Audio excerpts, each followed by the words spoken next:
is going on? No horsing around, family. Zach Boyd back at it again. Here to talk about the Chris Ballard presser today. I guess the last one before we actually have the real draft, as well as a few other topics. It's that time of year where everybody's starting to get excited. And to do that, I thought it'd be awesome to bring in Kevin Bowen, 107.5 Fan, Kevin and Query, every Monday through Friday, 7 to 10. You can check them out there, as well as on the website. How you been, man? Good, Zach. Yeah, ready for next week. It's one of those things where I think I speak for you and everyone else that we're just ready to exhale and actually talk about real players and not just mock all of these players. But Kevin, I'll start right here before we get into the Chris Ballard presser. Lots been made of this, this S2 cognitive test that goes around, and there's not a lot of verifiable stuff. It's just some sources that leak some information. But when it comes to the S2 test, how much stock do you put in it, Kevin, when it comes to teams looking at that and saying, okay, this is real data that we can use that transfers into a football player, especially at the quarterback position where it's not just physical, mental, to be able to use that information to be helpful? Yeah, I wish we had like a little bit more evidence on it, Zach. I feel like we're still kind of in the infant stages with it.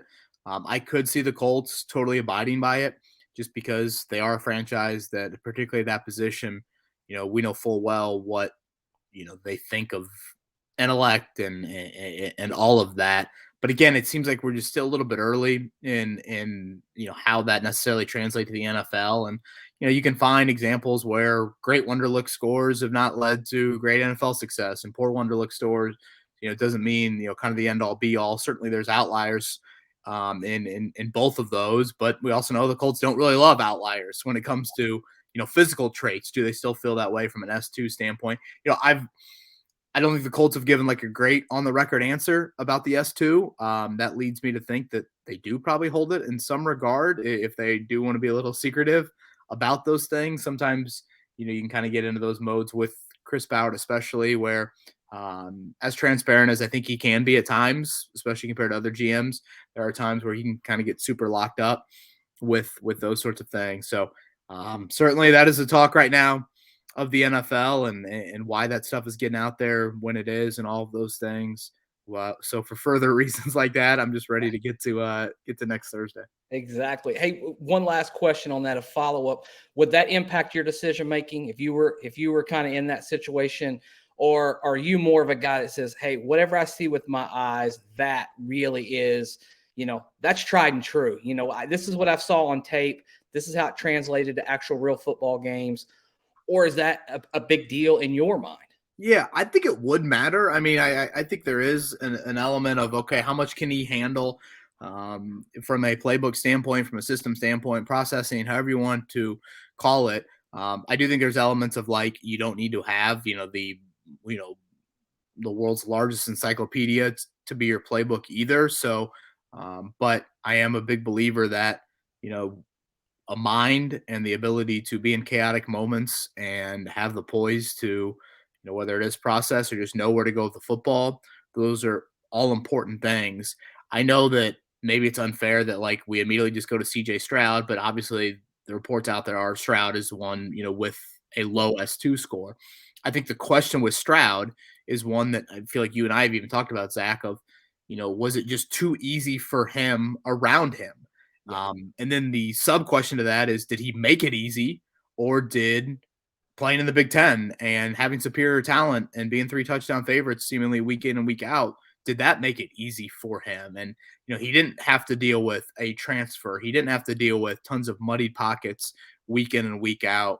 But then having said all that, just pop in 60 minutes versus Georgia and you won't think about S2 for 1 second. So, it's what makes this process super, super fascinating and equally maddening, probably for people as well.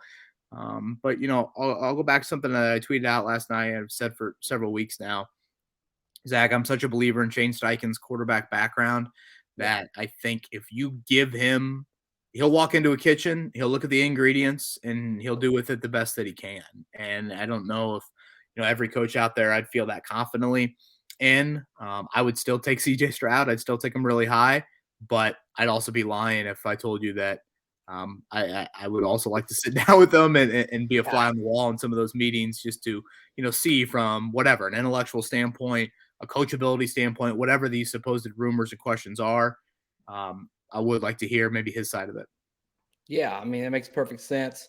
Transitioning into the Chris Ballard presser, a few takeaways that I had from there. One thing that I really liked that he did say was, and maybe I'm reading too much into this, Kevin, and you just tell me if not, you were there. He mentioned that you've got to build a football team around the quarterback that you have there. He mentioned even, having a Peyton Manning is much different than having a Michael Vick. Well, obviously vast differences in a Peyton Manning and a Michael Vick, probably vast differences in an Anthony Richardson and a Will Levis is right as well. Do you get the sense, and I know there's not much you can get from that or gain from that. Do you get the sense that he would be receptive to taking a guy, let's say, out of the norm, out of the box with an Anthony Richardson? Or do you think that Chris Ballard, at the end of the day, is just going to be that prototypical pocket passer? He just kind of identifies with that player at that position, and it just feels a little more natural to him. Yeah, I think he would be open to an Anthony Richardson type. You look at all four of these guys, and I guess throw a Hendon Hooker in there as well. I mean, all of them have some sort of leg element. I mean, Zach, this is probably going to be the norm now moving forward. It seems like now we just kind of take the best athlete and put them at quarterback, and then if they have an arm, great. But for the most part, it's like you're almost thinking dual threat first nowadays with just kind of how the game has evolved a bit here. There are certainly Ballard comments in the past that have led me to think he is more of a pocket passing guy. The old phrase of at some point you've got to deliver from the pocket is one that always stands out to me that Ballard has said before.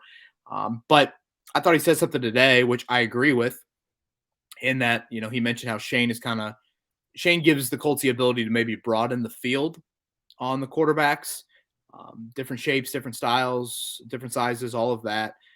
There's a reason why Shane Steichen has had such success with a variety of these guys. And I can go both ways on the whole Anthony Richardson debate. I mean, his legs from day one would be an unquestioned weapon, and, such a thing that would make a defensive coordinator have to think twice on a Tuesday night in game planning. That's great, and it's here in 2023. What does it look like in 2028? What does it look like in 2031? And I know I'm getting a long ways away, but Lamar Jackson's facing that question right now of what does that look like? Richardson built much differently than Lamar Jackson. I think people felt better about Lamar, maybe not incredibly better, but better about him as a passer entering the NFL than right now. Richardson, again, didn't win the Heisman, didn't have the type of season that Lamar did at Louisville. So I do think at some point, going back to the Ballard quote of you do have to kind of thrive in those pocket settings, that would be the question that I would have of when your dominant trait is as a runner, that's a great weapon. But at some point, that's hard to sustain in year 7 and year 8 and year 9. So those are some of the things that I would probably have questions about. But I don't think Chris Ballard would immediately rule out a player, because he is more of a dual threat guy. Yeah, I think I probably tend to agree with you as well. I mean, he does, for what's worth, Ballard does tend to fall in love with those guys who have those freakish athletic traits. I mean, it hasn't been a quarterback, obviously, as we haven't really went down that road, but he have been enamored with those freakish athletic traits in the past. I don't know how that would play at quarterback. Now, I know he says all of the right things during the presser. You got to feel like a little bit, Kevin. And I know you got to be flexible because you really don't know how the draft is going to unfold. There's a lot of unknowns. You got to feel like a little bit, though, he has a guy that he would prefer over the others, right? Like, I mean. Yeah, I would think so. I do want to touch on the point that you made about traits. What I've always been curious about with him is just, yes, the physical traits, without question, he's obsessed with. And if we were debating these 4 or 5 guys at linebacker, the pick would be Anthony Richardson every single time. The question at quarterback becomes, how much do you factor in the trait of in between the ears and this trait? How much, the stuff you can't measure at a combine setting. Because again, Anthony Richardson's stock has seemingly risen in shorts and a t-shirt. And there's a whole lot more to that. And, if you look at, some of his games at Florida, his touchdown to interception ratio got a little better as the year went along, but that completion percentage actually probably got worse as the year went along. So, did you see growth from him? Those sorts of things. Those would be the debates that I would have. What was the question that you threw on that? Sorry. No, I was just kind of curious as far as, Does Ballard have one that stands yeah, out? does he have an actual guy? Yeah, yes, I would think, I would hope. Now again, the question becomes: is that guy worthy of trading up for? Do you have Dane Brugler, for example? Take him, NFL draft analyst for the Athletic. I want to say he's got Levis one spot behind Richardson, like 13 and 14 overall on his board. So, do the Colts think that they're that close together, or do they think there is a significant drop from one to the other? I mean, those are the unknowns that you don't have. And I mean, the other aspect that I would love to know is just, again, how much will he rely on Shane Steichen? How much influence will Shane Steichen have in the selection? Me personally, I'm not saying this is at all how the Colts will handle it. I think Shane Steichen should have more input than Ballard. But again, that's just my 2 cents. I think Shane Steichen's history in the NFL at quarterback should trump the GM's history in the NFL at quarterback. So all of it, again, it's just, you would love to see like a gloves off with the next pick series. Everything's on the table and we're following them. Not to go down a rabbit hole, but something with the next pick series that I was kind of hoping to see last night. I would have loved to have seen some private workout footage, or maybe they have some of that private workout stuff of, hey, we're on a plane together and this is the conversation that we're having coming back from California when we worked out CJ Stroud, and maybe you don't release it until the next one when CJ Stroud is the pick, or Gainesville or Lexington or wherever. But those are some things that I would just love to be a fly on the wall. Yeah, 100%. I do like the accessibility that they give us with the next pick. It's been a really nice thing. Yeah. For the Colts fan base especially. I really like the way they put it together. But it'd be almost cool like to see like an after the draft, like kind of a wrap up of the real conversations, the butting of the heads, the spirited conversations that Ballard always mentions that they have behind closed doors. That'd be cool to see, but I think that's probably wishful thinking. Very wishful thinking by us at this point. So let me ask you this question. And if you're there and you're at number 4 and CJ Stroud, Will Levis, and Anthony Richardson's there, for you, Kevin Bowen, who would you like to be covering for the next 10 or 12 years if you had the choice? Yeah, it's probably in that order. I would say a definite gap from Stroud to the next 2. Levis, the slight edge there, and you can debate it, and I can certainly hear the other side of it. A question I've thrown to every draft analyst we've had on is, because it has been more Richardson Levis, and now I guess Stroud is in that mix, but we've kind of focused a little bit more Levis Richardson. They have flaws. Which has the more teachable flaws? Is it the processing of Levis? Is it the accuracy of Richardson? To me, I think accuracy is really hard to teach. Yeah. And with processing of Levis, I think that is hard to teach. But I'm going to chalk a little bit of that up to his injury situation last year, the personnel issues around him, going to a different coordinator. Again, accuracy, just for me, it's like there's got to be an element of you can show up to the county fair and you can get all the prizes if you want, because you just have that arm that, you can throw that skee ball and whatever. You can throw that dart and you can do this, and, you can go play shortstop and come at it from all these different angles. So that would be the question that I would have. Again, I'm not acting like I am. I feel, really strongly about that conviction necessarily. I think, listeners, when I've been on with you, or, people that listen to our morning show or listen to the podcast, there are times where I do have strong convictions about Colts or Pacers takes or whatever. I don't sit here and have this just massively strong one about Levis or Richardson.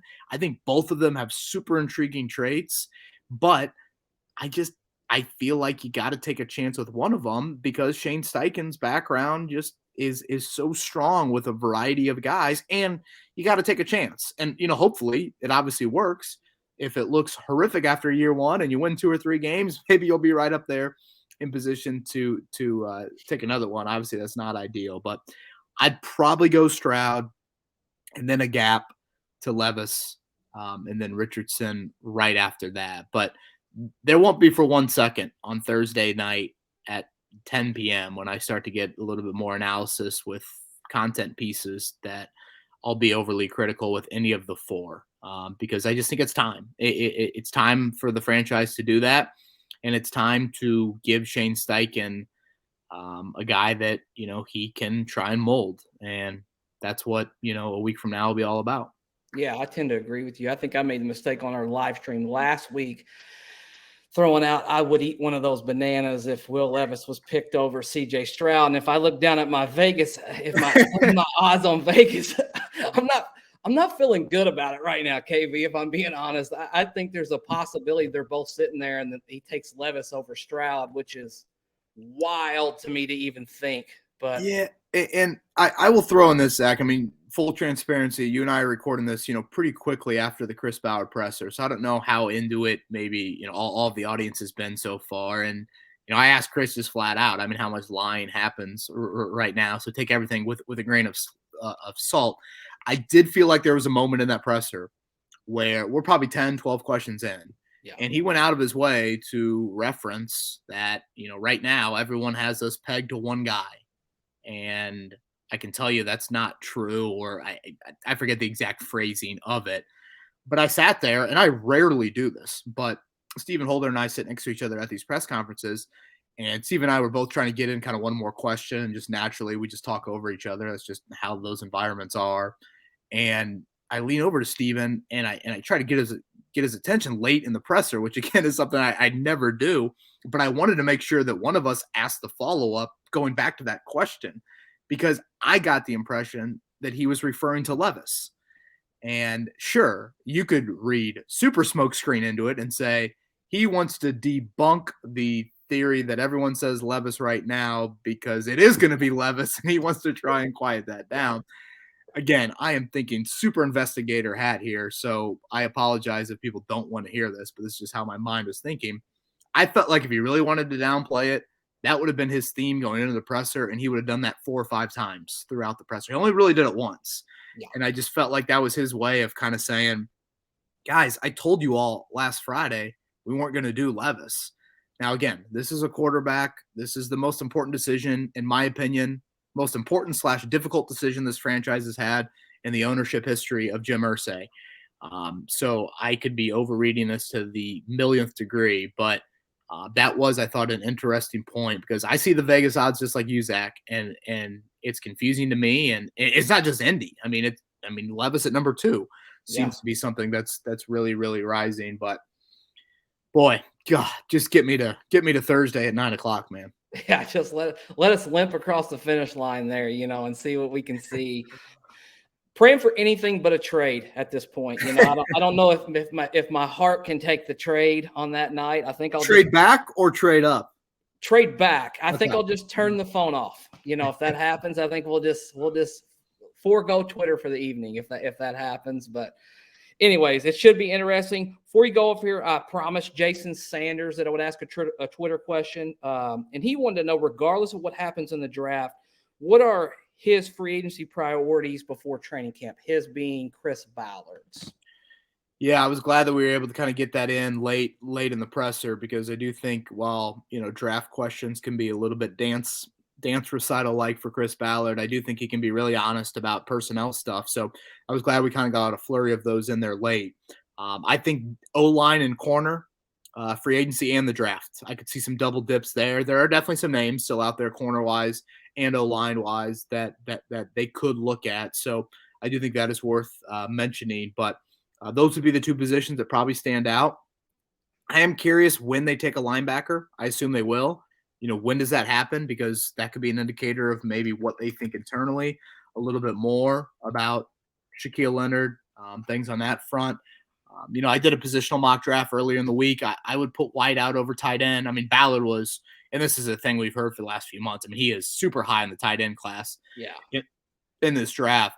I think wideout means more than tight end right now. Again, getting that point guard to complement the power forwards you have in that wideout room right now is where I would go. So I think definitely corner and definitely the offensive line. Now, he said O-line more for depth.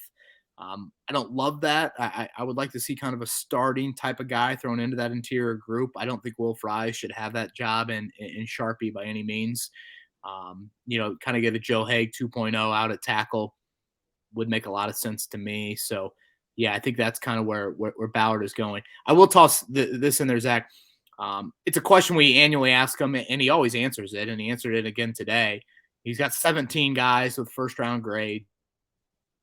My thought there is, and this is super anti-Ballard, but what happens if you get to pick 28, pick 29, and you've got one of those 17 still there? Yeah.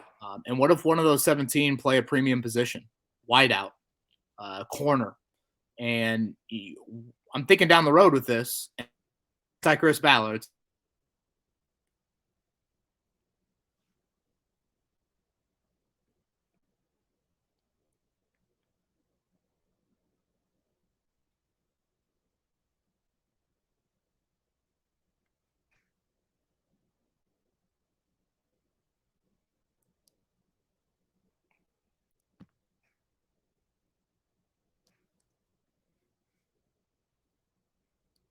Guys, I think we froze up on this last question here. Just want to take a quick second and thank each and every one of you for hopping on here on this live stream. I want to thank Kevin as well for hopping in here. I know he's got to go, but really super thankful as we get ready for this draft. Guys, join the No Horsing Around family. Like, rate, review, share, and subscribe. And until next time, as always, go Colts.